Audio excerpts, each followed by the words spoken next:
Bonsoir et bienvenue dans Andromag, l'émission 100% Android de Watch TV. Bonsoir Samy, bonsoir à toutes et à tous. Je suis très heureuse d'être parmi vous ce soir. Nous sommes très heureux d'être parmi vous ce soir. C'est très excitant d'être là pour notre toute première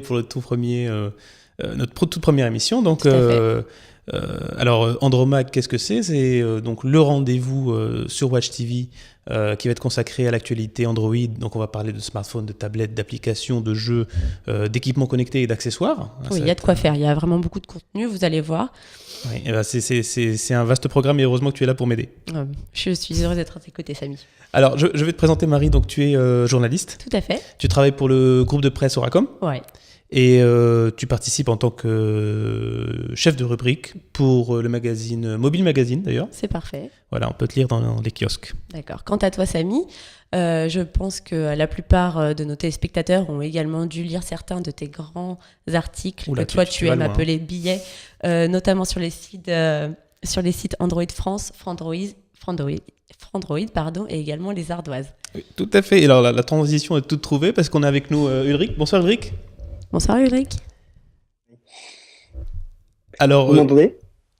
Oui, on t'entend. Okay. Tu nous entends ? Ça marche. Alors, Ulrich, donc il y a beaucoup de fans d'Android qui te connaissent déjà, mais on va quand même te présenter. Donc, tu es le cofondateur du site Frandroid, qui se consacre à l'actualité Android et ce sur toute l'échelle sur tout le monde francophone, je dirais. Hein, c'est le site numéro 1 pour tous les pays de la francophonie.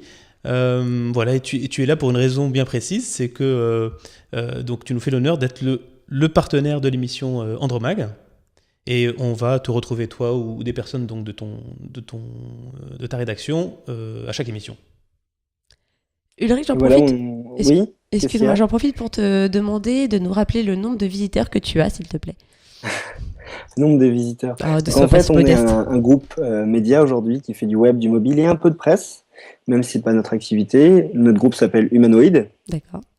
Et donc, on a quelques marques médias comme Frandroid, Les Ardoises, Huawei encore, qui est dédié aux produits Windows, Microsoft. Et donc, sur Frandroid, je ne sais pas si on peut parler vraiment d'audience. Je ne sais pas. Mais on peut en parler. On est un peu plus de 3 millions de visiteurs par mois. Voilà pour les chiffres. Ok. Eh bien, voilà. Merci. En tout cas, on n'hésitera pas d'avoir recours à tes connaissances et à toute ta connaissance de l'écosystème Android pendant l'émission. En tout cas, on est très content d'accompagner le lancement de Watch TV et aussi de Andromag, bien sûr. Eh ben, c'est mutuel. Aussi, on est content de t'avoir. Alors donc, au programme cette semaine, un programme très très chargé vu que le Google I.O. a fermé ses portes. En effet, il s'est déroulé du 15 au 17 mai. Donc, toute une série de news, des informations très alléchantes, vous allez voir, des innovations en tout genre, des produits, des services, mais aussi les applications avec les news du Play Store, avec une sélection très étoffée de jeux parfaits pour les gamers.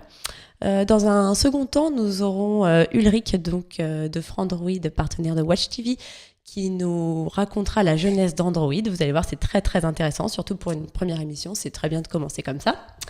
Et enfin, un dossier tablette spécial 7 pouces, donc plus fine, plus légère, plus nomade. Quelle tablette 7 pouces et pour quel usage ?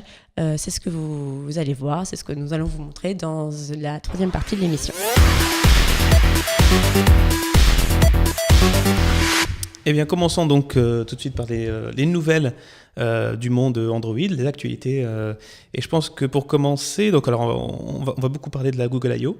La Google I.O., c'est quoi ? C'est le rendez-vous annuel un petit peu des développeurs autour d'Android. C'est un événement majeur. La presse high-tech, enfin pas que la presse, excusez-moi, enfin l'univers high-tech attend cet événement avec grande impatience.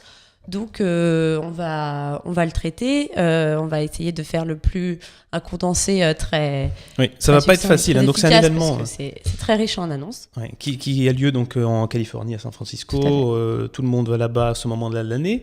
Et alors, donc, on a beaucoup d'annonces. On va d'ailleurs commencer par une jolie petite vidéo. Parce que la grosse annonce quand même de la Google I.O. cette année, c'était le nouveau service Hangout. Tout à fait. Donc la messagerie, donc on a quelques images pour vous. Donc la messagerie de Google qui s'ouvre donc à d'autres plateformes et notamment iOS.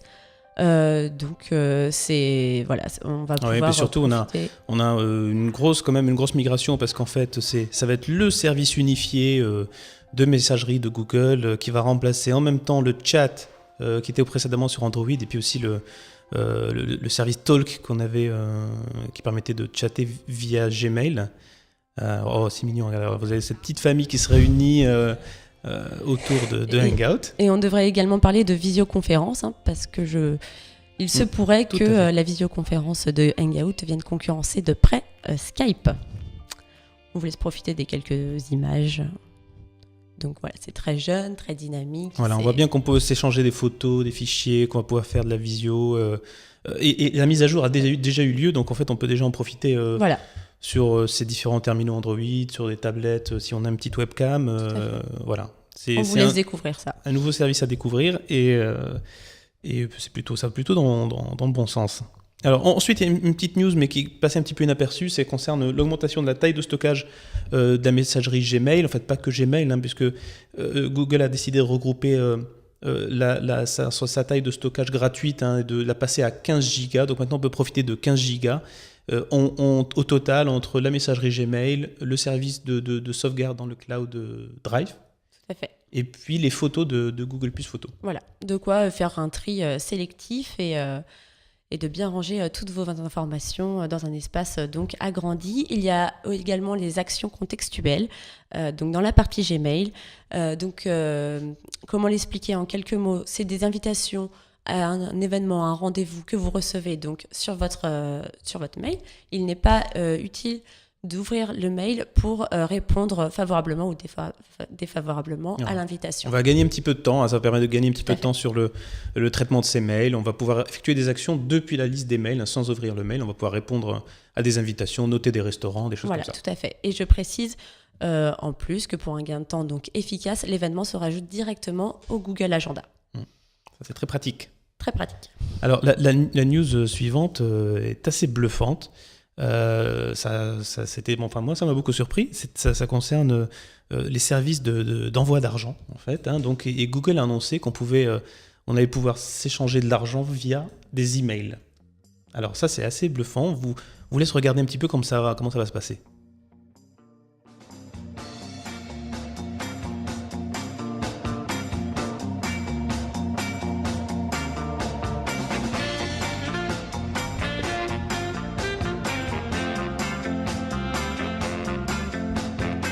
Alors, on remarque que ça utilise le service qui existe déjà, hein, qui est Google Wallet, et qui permet aujourd'hui de payer ses applications quand on achète une application sur le Play Store.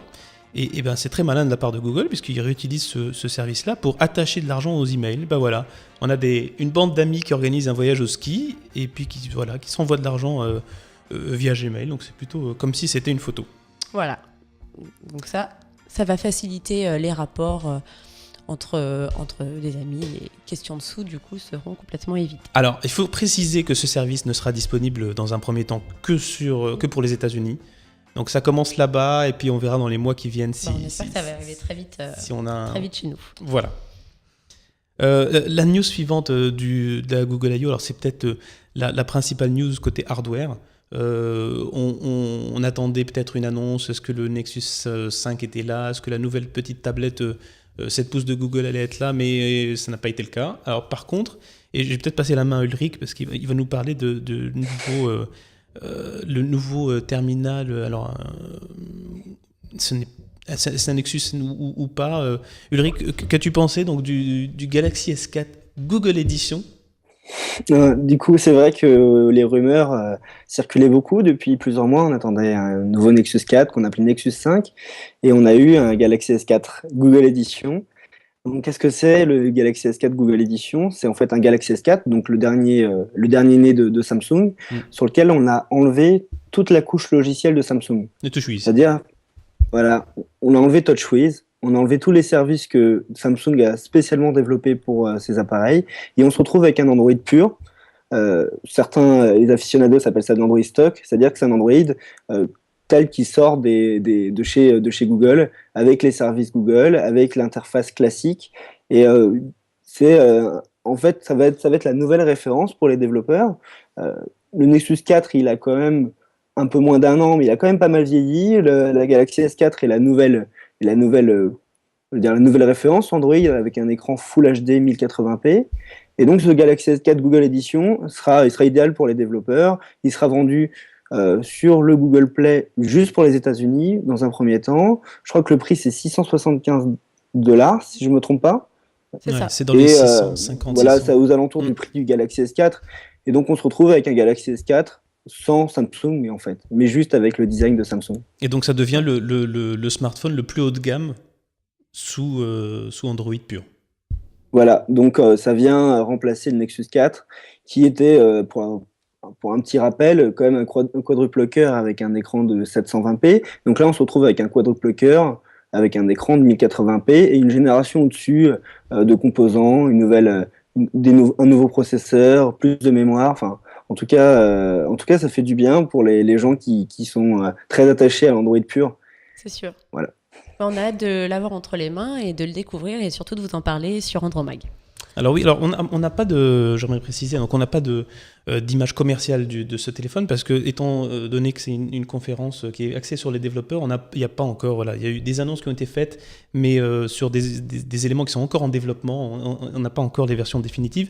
Et c'est le cas d'ailleurs de la toute dernière annonce qui était plutôt importante et qui était très attendue par un petit peu la communauté des gamers sur les terminaux mobiles, qui est le Google Play Games Service. Donc déjà, c'est un nom un petit peu bizarre. Un service qui a dû beaucoup... C'est une news qui t'a beaucoup touché, toi. Qui m'a beaucoup intéressé, oui, parce que c'est vrai que c'est la toute première fois on a enfin une plateforme de jeu sur des terminaux mobiles. Moi, en tant que testeur, j'alterne très souvent, je change très souvent de téléphone ou de tablette, et à chaque fois je suis obligé de reprendre à zéro les jeux. Donc c'est très frustrant. Et alors cette nouvelle plateforme va permettre de faire plusieurs choses, beaucoup de choses. Elle va permettre de jouer en multijoueur, elle va permettre de sauvegarder son score dans le cloud. Et donc on pourrait le récupérer sur quelle que soit la tablette ou le terminal. Et puis elle va pouvoir d'établir des classements entre les joueurs et puis de faire aussi, elle est disponible en multiplateforme. Du coup, on va pouvoir récupérer sa partie en cours sur un autre support. C'est exactement ça. Smartphone, d'accord. Voilà, ça c'est c'est une grosse annonce, même si le service en lui-même n'est pas encore terminé. Et d'ailleurs, je crois, Ulrich, que le service a planté en cours de démonstration en direct. Hein. Ils ont mis 2-3 fois. J'ai envie de dire, ça arrive à tout le monde et même à Google. Et donc là, le service a planté. Et bon, c'était un service qui était très attendu quand même parce que chez la concurrence, on a le Game Center chez iOS, on a également Xbox chez Windows, et il manquait un service comme ça pour rajouter cette possibilité de changer d'appareil tout en ayant ses sauvegardes, mais aussi cette possibilité d'avoir du social dans les jeux. En utilisant Google+, on va pouvoir directement challenger ses amis dans une partie de Codes Europe, par exemple. Ouais. Tout à fait. Ulrich, excuse-moi, ton équipe était au Google I.O. justement, vous aviez un envoyé spécial là-bas ? Oui, on avait notre développeur Android qui s'appelle Edouard Marquez, qui va chaque année. Donc, bien sûr, c'est un développeur. Comme on disait, Google I.O., c'est vraiment dédié aux développeurs. Il y a quasiment que des développers. Et du coup, Edouard Marquez, Edouard était hyper content d'y aller. Il y va chaque année et il s'est régalé parce que il y a très peu d'annonces côté matériel. Donc, la plupart de la communauté est déçue. Parce qu'on s'attendait à des nouveaux Nexus, mais les développeurs, ils sont hyper contents. Il y a eu beaucoup de choses pour les développeurs. Super. Bon, un grand merci. Voilà pour les actus du Google I.O. Voilà. Alors, Marie, tu voulais nous parler d'un quelque chose en particulier. Là, je pense que vous avez une news importante qui s'est déroulée un petit peu en décalage. J'en ai tout un tas, j'ai un tas d'actualités, mais l'actu du moment qui a beaucoup fait parler d'elle au mois d'avril, c'est donc l'annonce du Facebook Home. Donc Facebook, le réseau social de tous les temps, qui fait de nouveau un pas de plus vers la mobilité. Donc là, il ne s'agit plus d'applications seulement, c'est une véritable surcouche qui est intégrée directement dans l'interface d'Android. Ah, tout à fait, on voit la vidéo là. Voilà, donc on a des images. Donc une fois sorti de veille, le smartphone affiche d'une part les différentes notifications, mais surtout le cover feed. Alors le cover feed, qu'est-ce que c'est ? C'est donc un condensé de toutes les actualités partagées par vos amis Facebook. Ah, donc du coup, on voit là ce qu'on voit à l'écran, c'est qu'on a directement en fait le contenu du Facebook sur l'écran de veille. Voilà, tout à fait. Donc c'est sous forme de cover photo, donc photo de couverture, et les images défilent et vous avez accès à vos menus. Et donc voilà, c'est très interactif. On demande à voir, parce que bon, pour le moment, nous n'avons pas eu l'occasion de l'avoir utilisé et pratiqué. Justement, Marie, moi, je l'ai utilisé. Ça fait déjà Super. 2 semaines que j'utilise et j'ai déjà un petit retour sur Facebook Home. Sur quel smartphone, c'est vraiment Ulrich ? pour les gens qui aiment Facebook, parce que et Facebook s'en excuse aujourd'hui. C'est pour ça qu'ils ont des très mauvais retours sur Facebook Home, parce que c'est tellement orienté autour des services Facebook que Facebook a même pas eu le temps d'intégrer des choses qui paraissent basiques sur Android, comme les widgets ou des choses comme ça. Du coup, les gens sont un peu frustrés. Et en plus, il faut avoir des amis qui postent des jolies photos, parce qu'on peut rapidement se retrouver avec des interfaces pas très jolies. Ah oui, d'accord. C'est un petit peu le problème. Il y Si avait vous aussi êtes le fait. allergique à Instagram, installez pas Facebook Home. Donc le conseil d'Ulrich, laissez tomber. Donc Il y avait aussi le fait qui était pas mal discuté aussi, c'était le fait que du coup, avoir du Facebook un petit peu sur son écran de démarrage, un peu tout le temps, sans devoir lancer l'application, c'était un petit peu intrusif. Et puis du coup, maintenant, quand on a son écran de veille, écoute, les personnes qui passent peuvent regarder un petit peu ce qui se passe sur notre Facebook. C'est peut-être pas forcément agréable pour tout le monde. Et d'ailleurs, il y a une news dernièrement là-dessus, c'est que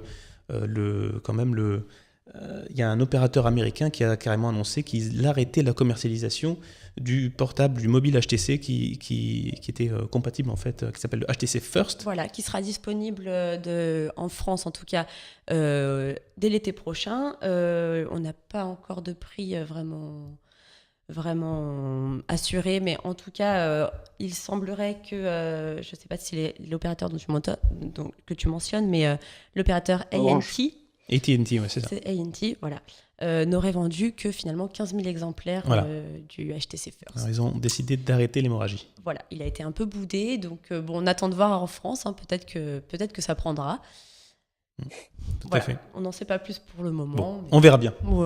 Ça va être... En tout cas, Facebook a annoncé qu'ils allaient retravailler complètement leur interface, intégrer les widgets, revoir également tout ce qui est tous les problèmes d'avoir ses contacts, ses amis directement sur l'écran de verrouillage. En tout cas, ils ont dit qu'ils allaient repenser tout ça et ça devrait changer assez vite, je pense. Bon, très bien. Écoutez. On attend de voir, on vous en dira plus dès que possible. Alors, enfin, une grosse news. Grosse actu. Alors, moi qui me passionne et j'attends ça avec impatience. J'attends de pouvoir les tester et on attend de pouvoir vous les présenter. C'est donc les Google Glass. Non, la Google Glass, autant pour moi parce qu'on dit bien la Google Glass et non les Google Glass. Alors, elle n'est pas encore arrivée. Elle aura en tout cas fait parler beaucoup d'elle et couler beaucoup d'encre. Et donc, ça fait maintenant 1 an que Google nous présentait donc son projet ambitieux, un petit peu audacieux, mais révolutionnaire. Donc, celui même qui repose sur le principe de réalité augmentée et qui sort tout droit du laboratoire secret de Mountain View. Alors... on voit un petit peu là comment ça va se passer. Hein. Donc, en fait, on porte des lunettes. Voilà. C'est des lunettes un petit peu spéciales puisqu'il y a... Alors, il n'y a pas de verre à proprement parler. C'est donc bien un écran sur lequel les images viendront se juxtaposer en fonction de votre environnement, de ce que vous voyez, de ce que vous vivez. Alors comme là par exemple, donc on a un service qui repère qu'on est à côté du métro et qui nous informe que la ligne est fermée. Voilà, donc on pourra voir comme ça en surimpression hein, sur son regard un petit peu avoir des itinéraires des services Google. Donc en fait, aujourd'hui Google Glass c'est un petit écran qui est situé en bas à gauche. Donc on peut utiliser ses lunettes normales. Et on a un petit écran qui apparaît en bas à gauche sur lequel on peut avoir de l'information. Et il faut aussi préciser qu'il y a une caméra, il y a un capteur photo dessus qui permet... C'est ça le problème. C'est pour ça que les gens ont peur un petit peu des Google Glass parce que ça filme tout ce qu'on voit en fait. Et ça prend des photos en un clin d'œil. Voilà, donc ces lunettes disposent donc d'une monture métallique sans verre avec sur la branche droite donc un petit boîtier qui est donc le cœur même du produit. Et il y aura également un trackpad pour modifier les informations. L'intérêt en fait de la Google Glass tout simplement, c'est de faciliter la vie des utilisateurs. Comme Sergey Brin cofondateur de Google, nous l'avait précisé lors d'une conférence, c'était de libérer donc les clients de leur téléphone portable castrateur et des comportements asociaux qu'il engendre. Un programme. Tout un programme. Écoute, Les Google Glass, je pense aussi qu'elles seront idéales pour les personnes souffrant de handicap, mais également qu'elles pourront rendre un grand service aux ouvriers ou à des personnes exerçant des travaux manuels. Alors là, on voit par exemple un exemple de visioconférence. Mais ce qu'on peut dire également, c'est que ce service-là, déjà, il a déjà été interdit. On ne peut pas porter de Google Glass, par exemple, dans certains casinos de Las Vegas, parce que ça serait trop simple. Parce que ce qu'on n'a pas dit, Ulrich, c'est qu'il y a effectivement un capteur photo, une caméra, mais il y a aussi un microphone. On peut appeler avec ces Google Glass. Donc là, si on est en train, je sais pas, au casino de jouer au blackjack, et puis on pourrait peut-être tricher avec. Donc en tout cas, c'est déjà interdit, et puis c'est peut-être interdit dans certaines salles de concert également. Oui, voilà, tout à fait. Mais on parle beaucoup de la partie négative. Moi, je félicite le projet de Google. Ah, toi, moi, j'y crois à fond. Ouais. J'y crois à fond. Ça permettra quand même d'utiliser son smartphone ou sa tablette rien qu'à la commande vocale. Donc déjà, sans avoir à sortir son téléphone de la poche et risquer de se le faire voler. Je parle en connaissance de cause. Mais également d'accéder à toutes ces fonctions de SMS, MMS, oui. Appel vocal en voiture. Alors, il faut que la dictée vocale fonctionne assez bien. Oui, mais il n'y a pas de raison. Et les applications de météo. Et voilà, donc moi, j'y crois. Et la bonne nouvelle, c'est Ulrich, que tu pourras l'utiliser également, parce que Google a annoncé qu'ils allaient rendre le Google Glass compatible avec les verres de correction. Et en fait, c'est déjà compatible. Vu que c'est juste un petit écran, en fait, ça se monte sur la monture. Donc, qu'on ait des lunettes de soleil ou des lunettes de vue classiques, on va pouvoir utiliser Google Glass. Encore faudrait-il pouvoir se l'acheter. Oui, parce que le prix est assez exorbitant. Ça coûte plus de $1,000, non, quelque chose comme ça. Il est annoncé... Pardon, tu dis $1,000 ? Oh là, non, beaucoup plus. Beaucoup plus, oula. Enfin, beaucoup plus, 1500. On va attendre que ça se démocratise. Oui. Aujourd'hui, en fait, c'est un kit dédié aux développeurs, $1,500. On ne connaît pas vraiment le prix grand public. Ouais, ça, c'est il le pack sera, développeur. avant, je pense, inférieur à $1,500. Il ne faut pas s'attendre à 200 € comme la Nexus 7. Oui, non, c'est sûr. Alors pour finir un petit peu ces news générales, on voulait juste faire une petite news opérateur, parce que on a eu une annonce qui est pas banale. Alors c'est pas encore une annonce officielle, mais on a déjà des premiers visuels qui ont fuité sur les prochains forfaits que devrait proposer Virgin Mobile. Alors la seule chose qui est vraiment qui change par rapport à leur gamme qui s'appelle actuellement alors ça ne me vient plus en tête, mais en tout cas ça c'est la gamme de forfaits sans engagement de Virgin, et la nouveauté c'est qu'ils doublent le temps de parole sur les deux premiers forfaits, donc ils passent de 1 heure à 2 heures, et si on regarde le deuxième forfait, on a l'équivalent de ce que faisait à l'époque Soch sur une édition limitée, où ils mettaient donc 2 heures de parole plus les SMS illimités et 1 giga d'internet pour 14,90. Donc là on est d'après la gamme Idol de Virgin, on passe à 9,99, donc c'est une baisse substantielle. Et alors est-ce que ça va refaire démarrer la guerre aux tarifs? En tout cas, ce qu'on ne sait pas encore pour l'instant, c'est de quel débit on va disposer. Est-ce que c'est de la 3G? Est-ce que c'est de la 3G+? Voilà, ça c'est l'interrogation. Très bien, alors on va passer aux nouvelles, peut-être concernant le Play Store. Oui, alors avec une série de jeux, le gamer que tu es... J'ai pas pu m'empêcher. Tu n'as pas quoi? J'ai pas pu m'empêcher. Alors dis-nous tes dernières trouvailles. Il y a une première... un service que moi j'ai trouvé complètement bluffant, donc ça concerne une application. C'est Samsung qui propose ça. On a une petite... illustration de ce service. C'est assez bluffant, puisque ça va permettre vraiment d'utiliser le smartphone pratiquement comme deuxième écran. Alors on va voir une petite illustration de ce service, et ça va vraiment privilégier la synchronisation entre les différents terminaux. Donc ça s'appelle SideSync. On regarde un petit peu à quoi ça correspond. Once connected, the SideSync program will run automatically. Set sharing option as you want in settings. Once check the Select Default Action box.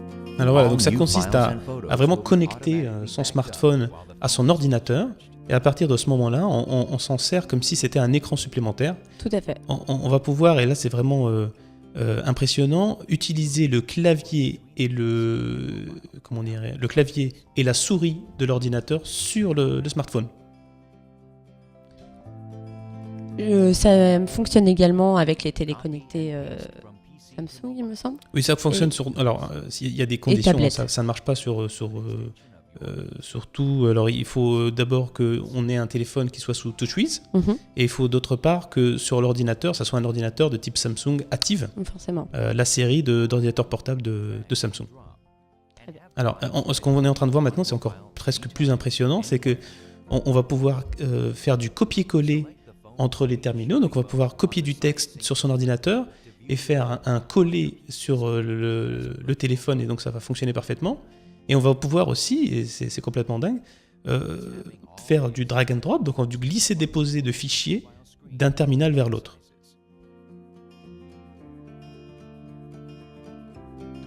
Sur la démonstration, ça a l'air très fluide et très efficace. Alors, 2 petites choses concernant le service. Oui. C'est qu'il sera aussi disponible pour les Windows Phone. Donc ça, c'est intéressant, même si on est sur une émission Android. Et la deuxième chose, c'est que si vous n'avez pas un ordinateur Active, ce que je peux comprendre, donc les Active sous Windows 8, vous pouvez utiliser un autre service qui s'appelle AirDroid. Alors, je ne sais pas si tu avais prévu d'en parler, Samy. Non, mais pas AirDroid, spécialement. c'est assez simple. C'est une application que vous allez pouvoir télécharger sur votre téléphone Android.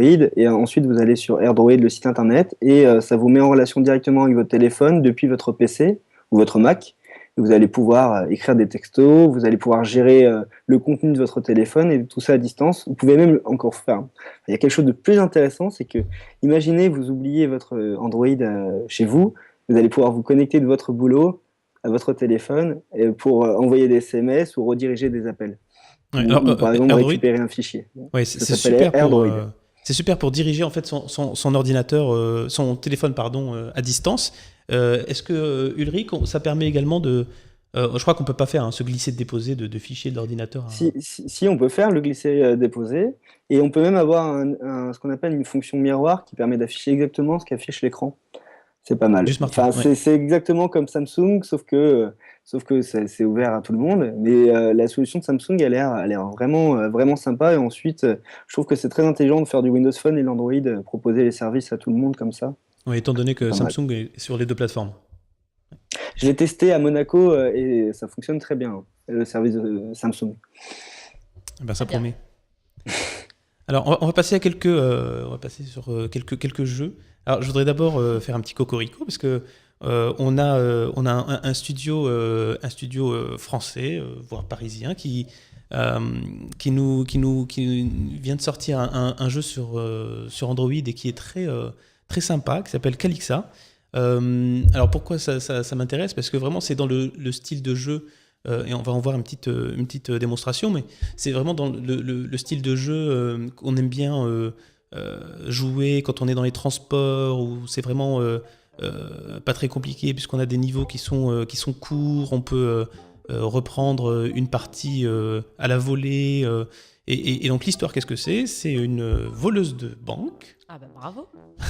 qui va aller donc de banque en banque. La musique est sympa, les graphismes sont sympas, on a des niveaux qui sont relativement courts, et alors en plus je dirais que c'est entre guillemets un peu plus intelligent que du simple Angry Bird, parce qu'il va falloir, c'est un petit peu comme du Sudoku, il va falloir faire les combinaisons de chiffres pour aboutir au total qui va bien.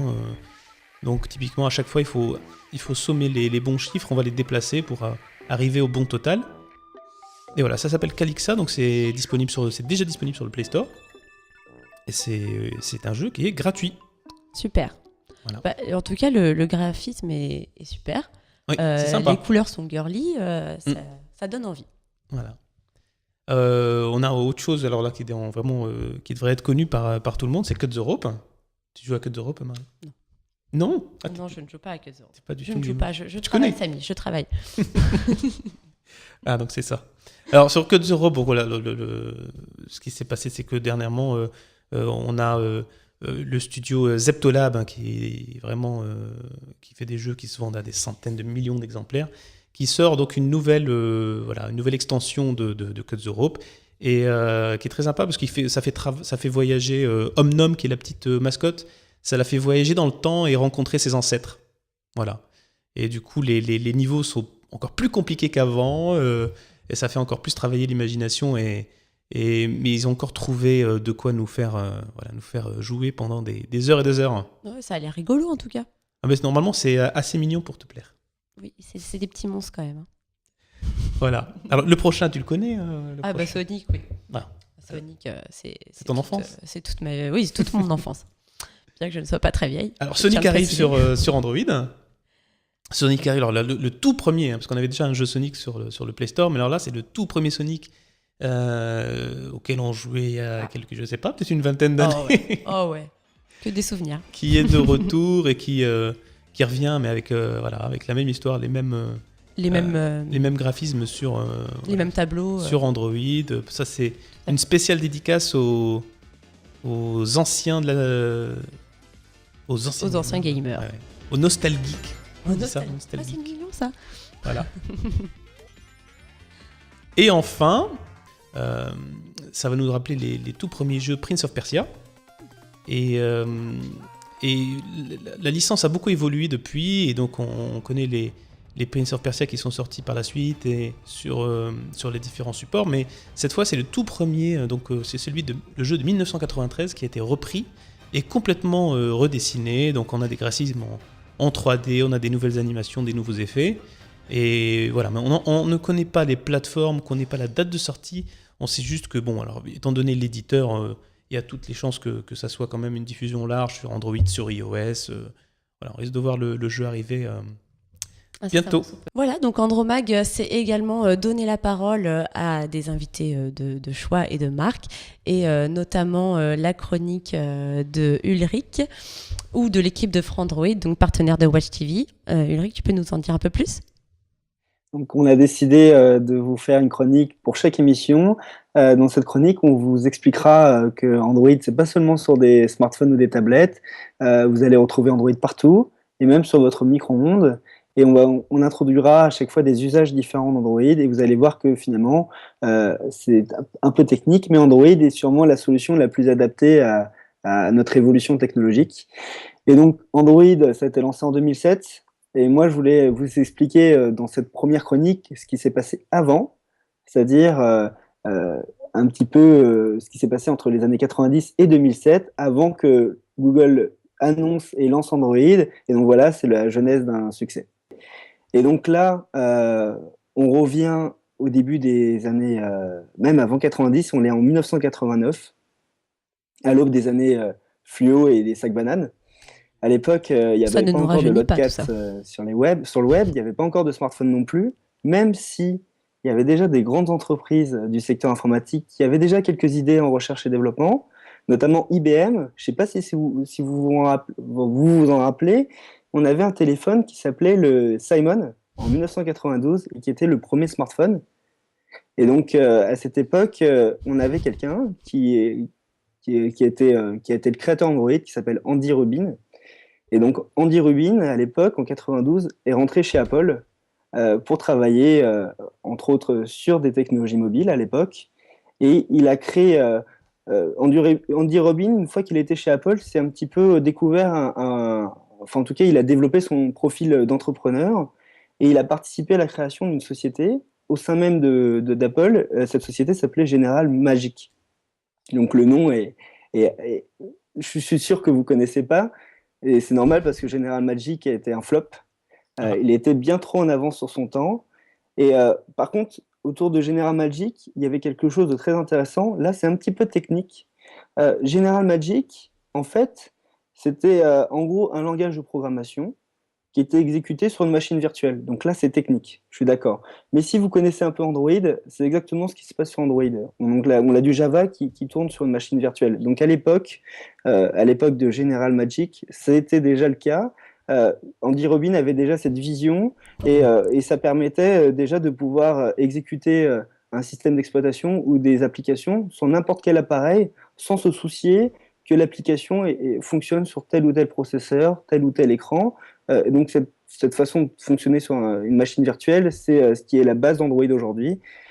Et donc là, General Magic est une société qui n'a pas trop fonctionné avec Apple parce que malheureusement, à l'époque, au début des années 90, ça fonctionnait pas bien pour Apple. Et du coup, Andy Rubin était bien embêté. Il a été faire un tour de table. Il a été voir Sony Motorola en 92. Et donc, ça a agacé un peu Apple et ça lui a permis de lever un peu d'argent. Malheureusement, donc les choses ont un peu évolué. Après, il a fait sa levée de fonds. Et à l'époque, je ne sais pas si vous vous rappelez, Apple a lancé un PDA qui s'appelait le Newton. Ah oui, ça j'ai connu. Je pense que Pas Marie, en tant mais que moi, j'ai geek, connu. vous l'avez tous connu, le Newton. J'en ai beaucoup entendu parler, en tout cas. J'étais beaucoup trop jeune pour, pour le connaître. Bah, effectivement, moi, j'en ai entendu parler après. Oui. Mais ce qu'il faut savoir, c'est qu'il est encore utilisé par les médecins en France pour la carte vitale. Donc, Ah, ouais. donc certains médecins, c'est les mêmes qui utilisent le Minitel. Je sais pas si... D'accord. Ah oui, Si ça vous existe voyez. encore. Mais en tout cas, à ce moment-là, quand ils ont lancé Newton, Apple a attaqué General Magic, donc a attaqué la première entreprise d'Andy Rubin. Et donc Andy Rubin est parti. Il a fallu attendre 1999 pour qu'il crée une seconde entreprise qui s'appelle Danger. En anglais, c'est Dangerous. Et donc cette entreprise, sa seconde entreprise, elle était dans un contexte un peu spécial. Donc 1999, à l'aube de l'an 2000, on l'a vu un peu la crise du web. À l'époque, les smartphones, ça peinait un peu à se vendre, que ce soit aux États-Unis ou en Europe également. C'est quand même la période où on a vu naître des géants comme Nokia, mais ça peinait, les smartphones peinaient à rentrer dans les foyers et même au sein du monde professionnel. Le premier succès du smartphone, en tout cas, le premier succès d'Andy Rubin, c'était avec sa société Danger. Il a lancé un système qui s'appelait Danger OS, et je ne sais pas si vous vous rappelez, on n'a pas connu ça en France. Danger OS équipait le Sidekick. Alors le Sidekick, vous avez sûrement entendu parler du Sidekick. Ah oui, c'est toujours très connu aujourd'hui. Hein. On en est à la 6e ou 7e génération. Ah ouais, donc le Sidekick tournait sur Danger OS, qui est la deuxième société de Andy Rubin. Et c'était un téléphone qui était quand même assez moche, mais qui plaisait beaucoup aux jeunes, Ouais. notamment à ceux qui étaient friands de messagerie instantanée, de SMS. Et donc, il y avait un clavier complet AZERTY, enfin QWERTY aux États-Unis, Ouais. on s'entend. On a une qui image permettait là-dessus d'écrire d'ailleurs. des SMS et de chatter hyper rapidement. Mais il était vraiment moche. Et donc, dans la société Danger, Voilà, on le voit à l'écran. donc là, on peut voir à l'écran le Sidekick, comme vous voyez, avec son clavier complet. Et donc, à l'époque, c'était la société Danger. Il travaillait beaucoup avec l'opérateur T-Mobile. Et donc, il y a eu beaucoup de succès autour de ce téléphone. Et Microsoft a donc racheté Danger.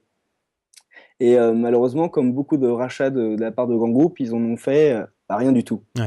Donc, c'est pour ça qu'aujourd'hui, le Sidekick n'existe plus vraiment dans nos magasins. En tout cas, aux États-Unis, le Sidekick, on le retrouve seulement chez les T-Mobile, anciens adolescents, ça veut dire notre génération aujourd'hui. Et donc, voilà, lorsqu'il y a eu le rachat de Danger par Microsoft, Andy Rubin, comme quasiment tous les employés Danger, ils sont partis de chez Microsoft. D'accord. Il a fallu attendre donc 2003, c'est-à-dire un an après le rachat par Microsoft, pour que Andy Rubin crée sa troisième société. Ah bah dis donc. Et donc, alors, après General Magic, après Danger, la troisième société d'Andy Rubin, c'était Android. Ah, on y vient. Et donc, Enfin. à l'époque, c'était... donc là, on voit Andy Rubin en photo avec le Bug Droid, le fameux Bug Droid, la mascotte d'Android, qu'on connaît tous. Que tu as Et sur donc, ton en t-shirt 2003, d'ailleurs, Voilà. et qu'on ne voit pas malheureusement à l'écran, mais tu as un très beau Allez, t-shirt Android. Montre-nous ton Ouais, j'ai un t-shirt. joli t-shirt Android avec Ah, le Bug Droid Avec qui un promène petit son chien. chien. Ouais, c'est mignon. Donc, comme tous les aficionados d'Android, tout le monde a un petit objet Bug Droid. voilà, bah Ça c'est soit un bien. C'est pas porte-clés, un le t-shirt où il moi, fait c'est un t-shirt. Mais c'est bon. pas le t-shirt où il fait quelque chose Donc avec une voilà, en pomme. 2003, Andy Rubin crée la société Android qui se développe assez vite. À l'époque, c'était un peu obscur. On savait qu'il travaillait sur un OS, donc un système d'exploitation, et qui était mobile, et qui pouvait pas seulement s'exécuter sur un smartphone, mais s'exécuter sur n'importe quel appareil mobile. Donc c'était vraiment les bases d'Android. Et donc il a fallu attendre 2 ans pour que Google rachète Android. C'était en 2005. Donc Andy Rubin, quand même un sacré génie parce que c'est quand même, après avoir travaillé avec Apple, et donc s'être fait attaquer en justice par Apple, après avoir créé une société rachetée par Microsoft, il crée une troisième société qui est rachetée par Google. Et donc ça a bien fonctionné avec Google, il n'est pas parti quand il y a eu le rachat. Donc il a fallu attendre donc, de 2005 à 2007, novembre 2007, lancement d'Android. Je ne sais pas si vous vous en rappelez, c'est là où j'ai créé quasiment Frandroid, c'est-à-dire le lancement d'Android en novembre 2007. Donc là, c'est la version 1.0 d'Android, c'est ça? Effectivement, c'est la version 1.0 qui a été annoncée. Même, je crois que c'était avant la 1.0, c'était en 2007. Il a fallu attendre un an pour commencer à avoir des vraies images d'Android. Il a fallu attendre 2008 pour avoir les premières images d'Android. Le contexte à l'époque est intéressant parce que on a Apple qui avait lancé son iPhone l'année d'avant. Et l'iPhone, c'est intéressant parce que je ne sais pas si les gens savent, l'iPhone a été développé à Paris. Donc, je ne sais pas si les gens savaient, il a été développé par Jean-Marie Hulot, et donc ça a duré plusieurs années, c'était au sein de Paris. Donc l'iPhone est lancé à peu près en 2006. En 2007, Google présente Android. À l'époque, le contexte, je ne sais pas si vous vous en rappelez, on avait Windows Mobile qui n'était pas du tout adapté à la navigation mobile, à la navigation web. C'était du gros Windows. On avait également BlackBerry, développé par RIM, la société canadienne. Qui était en plein boom. La navigation web n'était pas géniale. Et malheureusement, tous ces logiciels, ça faisait pas beaucoup de... J'ai oublié le principal, on avait Symbian avec Nokia. C'était des systèmes mobiles qui n'étaient pas vraiment adaptés à la navigation web. Et malheureusement, Google n'aimait pas trop ça. Et à votre avis, pourquoi Google n'aimait pas trop ces systèmes-là ? Alors, parce qu'ils n'utilisaient pas Google Search. Parce qu'ils n'affichaient pas beaucoup de publicité. Vu que les gens, ils allaient très peu sur le navigateur, ils étaient sur du WAP ou des sites web pas très bien conçus. Et quand Google a vu arriver l'iPhone, avec un navigateur qui s'appelait Safari Mobile, qui s'appelle toujours Safari Mobile, vraiment adapté à la navigation web, et du coup, on pouvait vraiment lire des sites web classiques sur un smartphone, c'était génial pour Apple. Alors, est-ce qu'on est déjà, Ulrich, là, sur le téléphone qu'on voit à l'écran ? Alors, ça, c'est le premier téléphone qui a été annoncé par Google. Il s'appelle le T-Mobile G1. Et je ne sais pas si quelque chose tilte dans votre tête, mais en fait, c'était vraiment le souhait d'Andy Rubin, c'est-à-dire de faire renaître le Sidekick. Et c'est pour ça que le premier téléphone Android, qui est développé par HTC, et Google était si moche, c'est qu'en fait, il devait ressembler au Sidekick. Il est pas si moche. Mais il ressemble beaucoup au Sidekick. En effet, on retrouve le même, c'est le même principe. Le même système de clavier et d'écran coulissant. C'est vraiment un souhait pour Andy Rubin de revivre le succès du Sidekick à l'époque. D'accord. Et donc voilà, 2007, ils ont annoncé Android, ils ont annoncé le T-Mobile G1 qu'on a vu apparaître en France sous le nom de HTC G1. Qui était le premier téléphone Android. Voilà. Et le mythe a commencé. Android. Donc, on a un homme, Andy Rubin, qui a malheureusement quitté l'équipe Android cette année. Qui n'est plus le responsable d'Android chez Google. Il y a jusqu'en 2013, il s'est occupé de 2005 de 2003 à 2013. Donc pendant 10 ans, il s'est occupé d'Android. Voilà, son petit bébé. Et pendant 7 ans, il était sous l'égide de Google. Donc il a fait quand même, c'est lui qui a participé à tout le succès d'Android. Et quand on regarde voilà cet homme, Andy Rubin, on regarde son parcours, on s'étonne. C'était dès le début quelqu'un qui était né pour avoir un succès. Tout à fait. Il a fallu attendre les années 2010 pour vraiment pour qu'il montre vraiment ce qu'il était capable de faire. Quel génie! Merci beaucoup Ulrich pour cette histoire. On a appris plein de choses. Ouais, comme quoi avec même des débuts assez houleux, on arrive à... Oui, parce qu'on en apprend sur le système, on en apprend sur les hommes, mais c'est assez incroyable. Tout à fait. Bon. Merci pour tes anecdotes. Et puis dans un petit moment, on va passer à notre dernier dossier de la soirée. Voilà, tout à fait. Donc on vous l'annonçait en début d'émission, les tablettes 7 pouces. Qui sont en plein boom en ce moment. Un vaste sujet. Un vaste sujet, il y a de quoi faire, donc à tout de suite.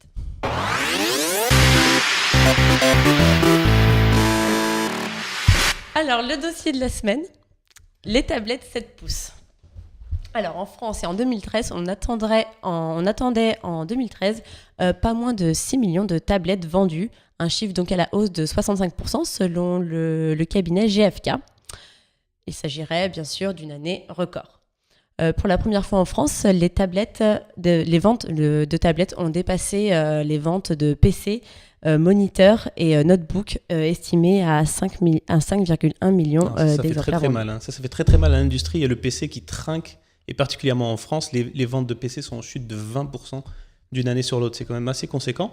Et ça traduit le fait que les gens vraiment trouvent beaucoup de facilité à l'usage de la tablette. Je tiens à préciser, Samy, que les tablettes de moins de 8 pouces représentent désormais 50% des votes. Oui, alors c'est un segment très particulier, ces tablettes inférieures à 8 pouces. Bon, on a choisi d'appeler le dossier les tablettes 7 pouces, mais c'est environ 7 pouces. Ce qu'on veut dire par là, c'est les tablettes qu'on peut prendre à une main. Voilà, qu'on utilise à une main et dont la navigation, enfin tout peut se faire à une main, tel un smartphone, pourquoi pas, ou une phablette, le nouveau phénomène en vogue. Donc une 7 pouces, pourquoi ? Parce qu'elles sont plus compactes, plus légères, plus fines, plus mobiles, donc ultra mobiles, parfaites pour les nomades, pour ceux qui ont une utilisation assez abusive des tablettes. Moi, je peux en témoigner. Moi, je n'arrive pas à utiliser des grosses tablettes, du format Les 10 iPad, pouces. Les 10 pouces. Vraiment, moi, j'ai ma petite plus. tablette 7 pouces et c'est vraiment, je l'ai avec moi tout le temps. Ça rentre dans la poche, on peut la transporter Dans la poche ? facilement. Oui, la poche de veste. Ah oui, la poche de veste. En forçant, ça rentre dans la poche du jean. Derrière, devant nous. Et donc voilà, alors ces tablettes, il y en a tellement maintenant, il y a une offre vraiment qui a explosé. Oui. On peut dire peut-être que c'est Google qui a lancé cette mode avec sa Nexus 7 l'an dernier, en 2012. Voilà. Et donc ils sont tous allés. Ils ont tous joué la carte du mini format finalement. Voilà, du format compact. Et du coup, alors ce qu'on a choisi, c'est de vous présenter ce panorama de tablettes en les classant par usage. Parce que c'est un petit peu ce qu'on peut en dire, c'est qu'elles correspondent toutes à un usage un petit peu différent, parce que pour ne pas se marcher peut-être sur les plates-bandes, les différents constructeurs ont décidé de un peu segmenter leur marché et puis d'attaquer plusieurs segments du marché suivant les usages. Voilà. Vu qu'il en faut pour tous les goûts, donc on va commencer par les généralistes. Donc on ne pouvait pas passer à côté de la Google Nexus 7, dont on a quelques images à vous montrer. Donc les finitions sont irréprochables. La Google Nexus 7 est faite de plastique et de caoutchouc. Son écran, quant à lui, arbore une résolution de 1280 par 800 pixels, ce qui lui assure une des meilleures densités de pixels du marché. Pour l'avoir testé, le rendu des couleurs est très équilibré et l'ensemble forme un tout lumineux. Alors oui, c'est vraiment c'est une tablette qui est restée, c'est mythique, la Nexus 7. C'était lors de son annonce, en fait, il y a plusieurs choses qui se sont passées. D'une part, au niveau des specs, on avait vraiment quelque chose qui était ambitieux. On avait une tablette qui était très complète, à part le fait peut-être qu'elle n'ait pas de caméra de pareil photo. Pour le multimédia, c'est quand même voilà. pas l'idéal. Donc par contre, Google a tenu à ce qu'elle ait une webcam avant pour qu'on puisse faire de la visioconférence, par exemple. 1,2 mégapixels pour info. Et par contre, on a un équipement, enfin tout le reste est très complet. On peut pratiquement tout faire avec cette tablette. C'est pour ça qu'on a tenu à la mettre dans le segment des tablettes généralistes. On peut jouer avec, on peut lire avec, on peut voilà. En plus, c'est une tablette qui est plutôt ambitieuse parce qu'en 2012, quand elle a été annoncée, c'était plutôt une bonne surprise qu'elle puisse disposer du processeur Tegra 3, qui était à l'époque la référence sur le marché. Donc finalement, elle s'assure d'une belle puissance, d'un beau design et d'un prix très attractif qui démarre à 199 €. Donc c'est quand même un sérieux rapport qualité-prix. Il y a du design, enfin il y a tout ce qu'il faut. Il manque effectivement peut-être pour ceux qui portent un intérêt au multimédia, effectivement un capteur à l'arrière, mais le capteur 1,2 mégapixels en façade permet d'enregistrer en 720p. Oui, tout à fait. Alors, on l'a sur le plateau, donc je vais essayer de la montrer à l'écran. C'est vrai qu'on sur les images, elle apparaissait un petit peu carrée, mais elle est plutôt au format 16/9. Donc voilà, c'est une tablette qui reste aujourd'hui encore très répandue et que beaucoup de gens achètent parce qu'elle est disponible à un prix vraiment d'entrée de gamme Compétitif. 199 € sur le Play Store. Et ça reste. Alors pourquoi c'est aussi une référence? Parce que c'est un équipement, c'est une tablette Nexus, c'est rappelé dans le dos, même si elle a été fabriquée par le constructeur Asus. Et du coup, on profite sur cette tablette-là des mises à jour Android le plus rapidement possible. Enfin, dès qu'elles sortent, c'est une tablette qui va être tout le temps à la version la plus avancée de l'OS. Ulrich, tu as eu l'occasion de l'avoir entre les mains et de la tester un petit peu? Oui, Ton avis sur la question? Comme beaucoup de fans d'Android, la Nexus 7, c'était la première tablette 7 pouces. Moi, j'en ai une. Et effectivement, la seule chose que je pourrais critiquer, c'est peut-être l'autonomie. C'est vrai que je m'attends à des très bonnes autonomies de l'ordre de 10 heures. Là, on est plus. Dans l'ensemble, c'est une tablette, je pense, qui est très accessible. Elle est intéressante parce qu'elle est très accessible pour le grand public, comme une première prise en main de tablette, mais elle est aussi très bien pour les passionnés, parce qu'ils vont pouvoir, même avec son processeur, jouer aux jeux les plus gourmands sur Android, et en plus profiter des dernières mises à jour Android. Du coup, finalement, c'est peut-être la meilleure proposition 7 pouces aujourd'hui sur le marché. Ah oui, pour toi, c'est enfin, si tu devais conseiller quelqu'un sur une intention de vente, ce serait la Google Nexus 7. Voilà, effectivement, la Google Nexus 7 est très intéressante. Les autres, vous allez sûrement les évoquer. Il y a la Fnac qui en a une autre. Ça dépend un petit peu des usages. On ça en a dépend beaucoup des usages. Sur le marché. Vous allez aussi sûrement évoquer celle d'HP. Et je vous laisse. Je suis désolé de. Ne révèle pas tout notre programme, s'il te plaît. Il y a du monde sur ce marché. Et la proposition de Asus et de Google a beau avoir quelques mois maintenant, elle reste d'actualité. Donc ça montre bien que la tablette est très bien. Oui, complètement. Alors, moi, je voudrais en parler d'une tablette qu'on n'évoque pas souvent, Marie. C'est la Toshiba. Alors, Oui. La Toshiba, on ne la voit pas beaucoup. Elle a eu contre elle, en fait, on la voit à l'écran, alors moi, je la trouve super. Parce que d'une part, elle a des spécifications qui sont plutôt très ambitieuses. Elle est également sur du Tegra 3. Juste, Samy, excuse-moi de te couper. Je précise juste qu'il s'agit de la Toshiba AT270. Oui, tout à fait, c'est ça.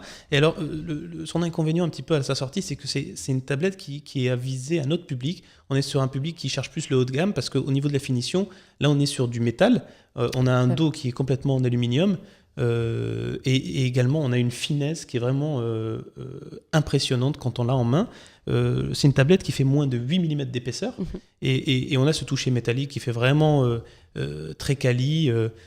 Donc on a un verre Gorilla Glass qui est donc protégé contre les rayures. Au niveau du reste C'est la sérieuse concurrente à la Samsung Galaxy 7.7, il me semble. Son point fort, c'est incontestablement son écran AMOLED, oui. qui donc sublime l'affichage.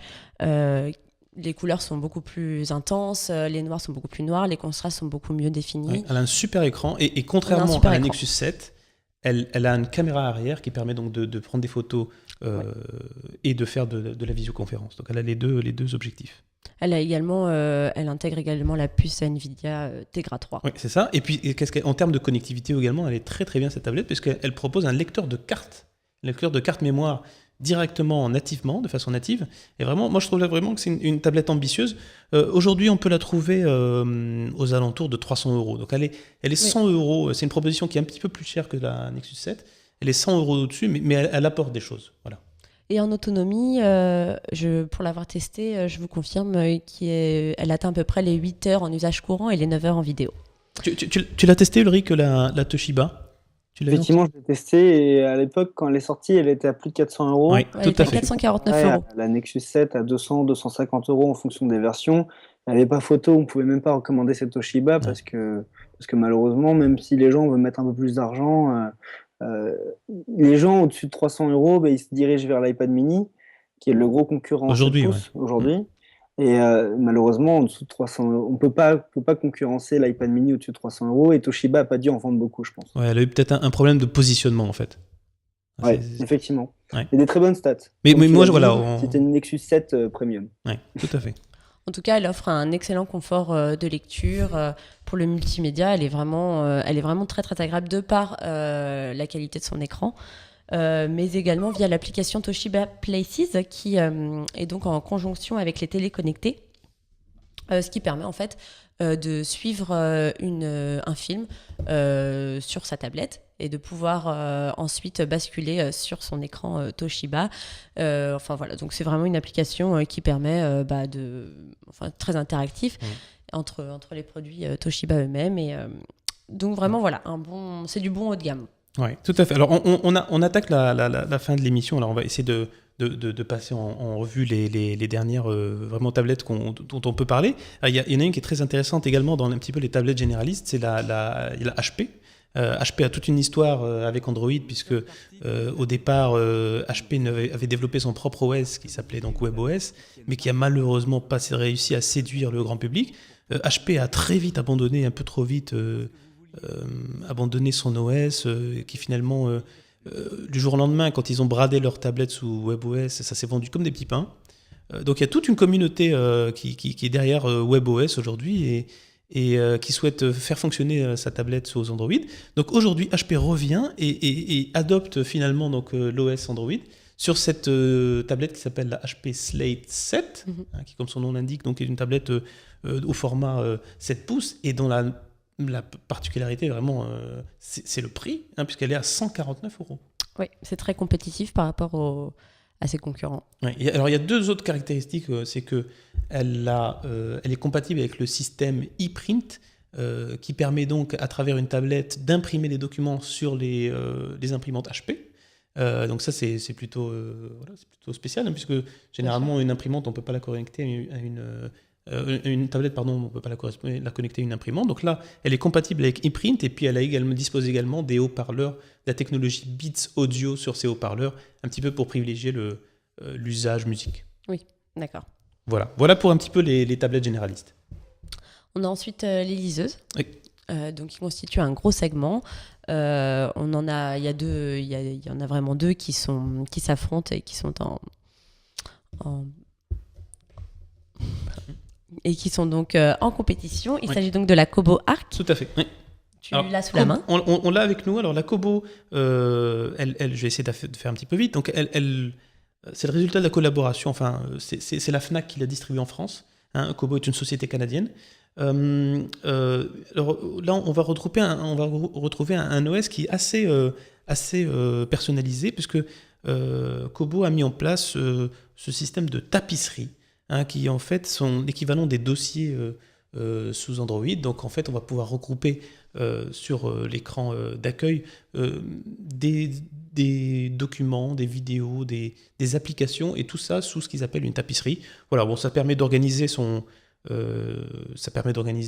documents, puis un petit peu tout ce qu'on a sur la tablette, mais en dehors de ça, voilà, c'est une liseuse qui a surtout des fonctions adaptées à la lecture, et sa particularité, je dirais, c'est qu'elle propose en même temps d'avoir accès au Kobo Store, donc au magasin de livres de Kobo, mais également au Google Play. Donc c'est une tablette qui laisse le choix. L'autre, c'est donc la Kindle. Oui, l'Amazon Kindle Fire HD, qui profite d'un design extrêmement fin et qui pèse seulement 393 grammes. Donc c'est une liseuse qui se veut discrète, de par son design, sobre et efficace. Son poids donc est bien sûr un atout, et il dispose donc d'une très belle finition. Pour l'écran, il affiche une résolution de 800 par 1280 pixels, pardon. Oui, alors par contre là on est sur quelque chose, par contre il y a une grosse différence avec ce qu'on avait auparavant, c'est parce que l'OS a été tellement personnalisé sur cette tablette qu'on ne connaît pratiquement pas Android. Il s'agit de la version Android 4.0, il me semble, qui est cachée. En fait, on s'en rend pas tout de suite compte, parce que Amazon a apporté sa surcouche et qui est très très fluide. Enfin, tout se passe très bien. Elle est facile à appréhender. Elle est très très bien pensée. Elle est propre. Elle est efficace. Mais effectivement, on s'attend. Enfin, Android est un petit peu dissimulé. Qu'est-ce que tu en penses, Ulrich, la Kindle, parce que c'est une tablette Android ou pas? C'était la grosse réussite aux États-Unis. Ils en ont vendu beaucoup. Et même Apple s'est vraiment inquiété parce qu'Amazon prenait un peu trop de place dans le marché des tablettes. Amazon, c'était le premier acteur qui a un peu inquiété qui a inquiété Apple sur le marché de la tablette.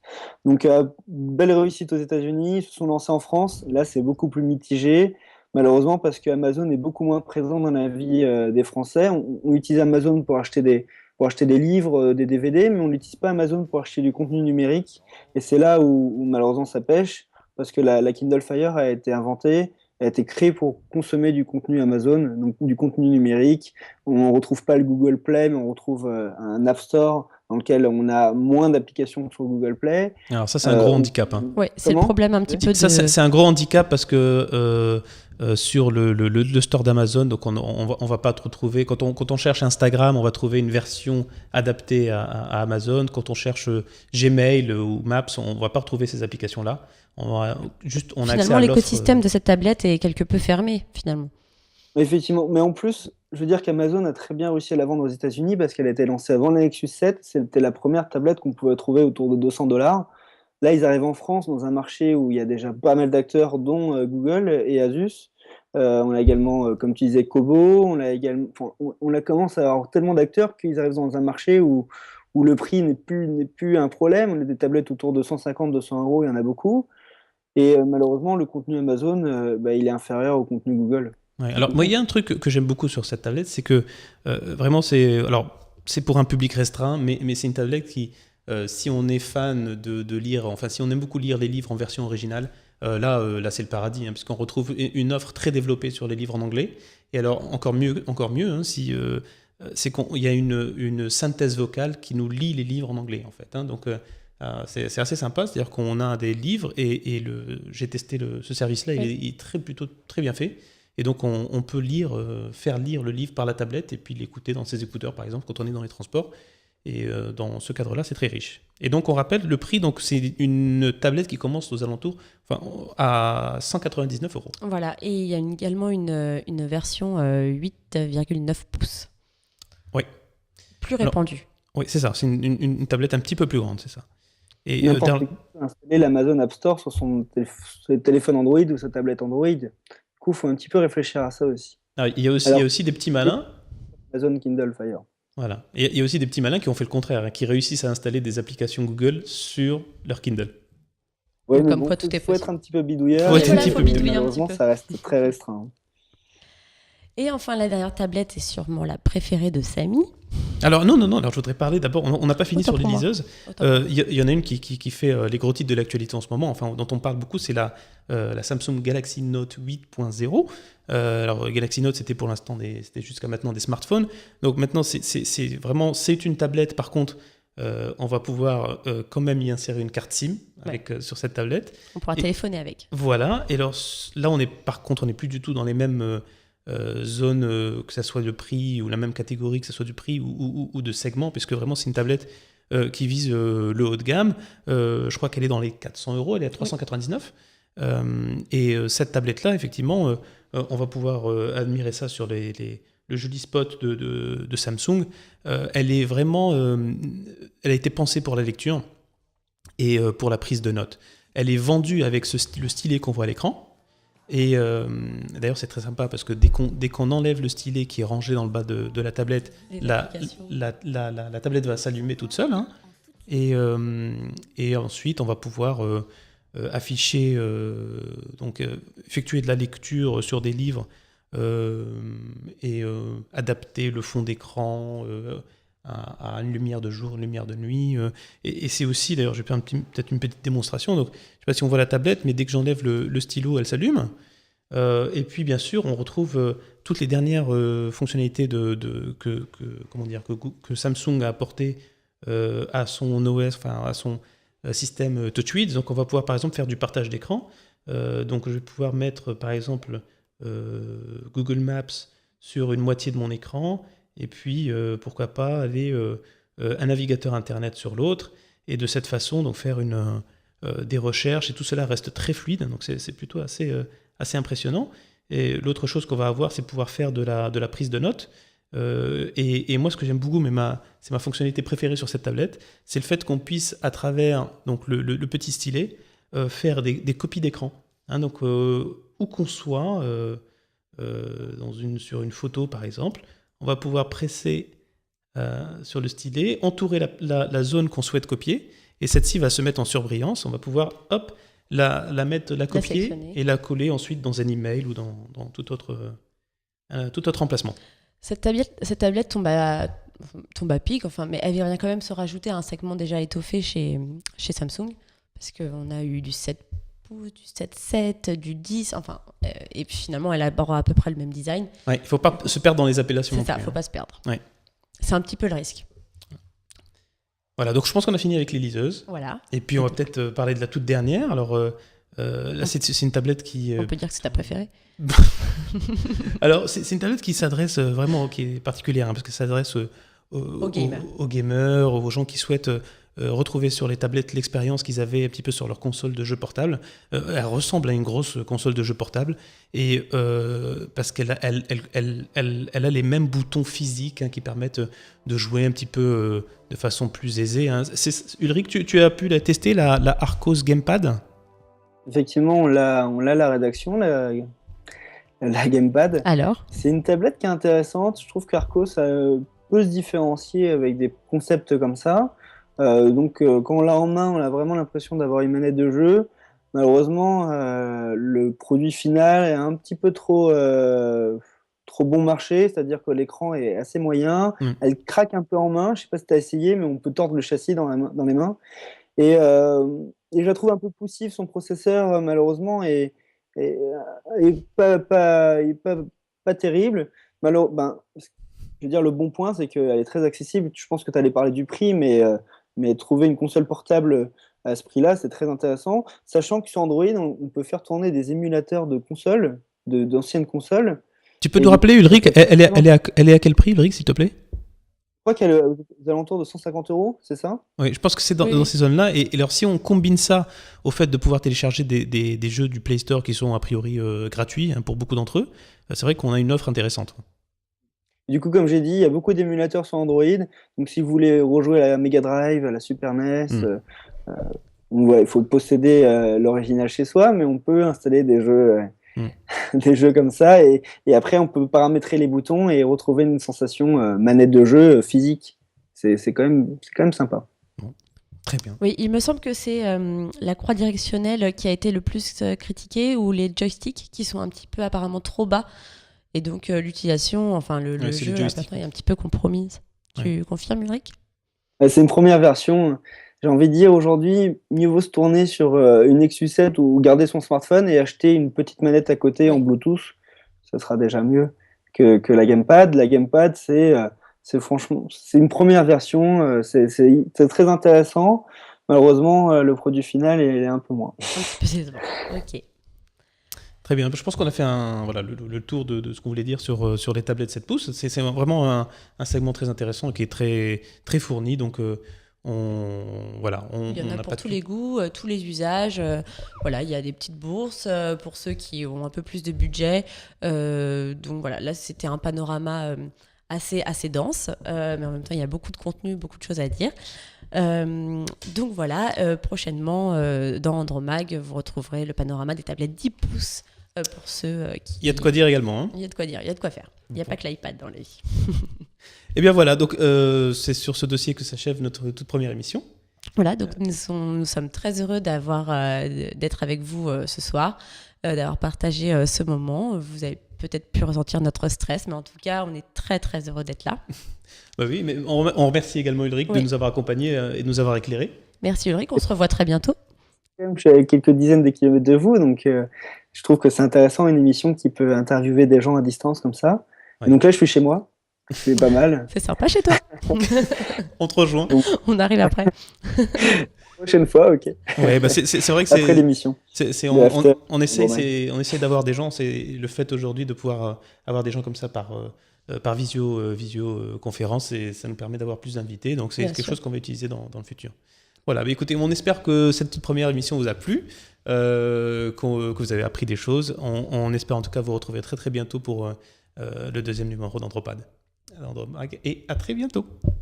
Je rappelle juste, Samy, excuse-moi, j'ai pas envie de quitter l'antenne tout de suite, que nous serons donc là un lundi sur deux Donc voilà, donc n'hésitez pas surtout à interagir sur les réseaux sociaux. Je pense que c'est important de le préciser, notamment sur Twitter via le compte Watch TV avec le hashtag Andromag. Donc voilà, on attend toutes vos remarques, vos revendications, vos contestations, vos conseils, vos félicitations. Allez-y vos doucement quand même. Hein. Alors, voilà, ce qu'il faut rappeler également, c'est que cette émission est enregistrée, elle va être diffusée. Mais alors, ce qu'il faudra savoir, c'est que à partir du moment où on va reprendre notre rythme de croisière, on sera en direct, et ça sera d'autant plus important d'interagir avec nous, notamment via le hashtag de l'émission sur Twitter, qui est donc @Andromag. Et voilà, on sera là pour réceptionner vos messages. Merci pour tout, et merci de nous avoir suivis, et à très bientôt sur Andromag. À bientôt. Au revoir Ulrich. Au revoir.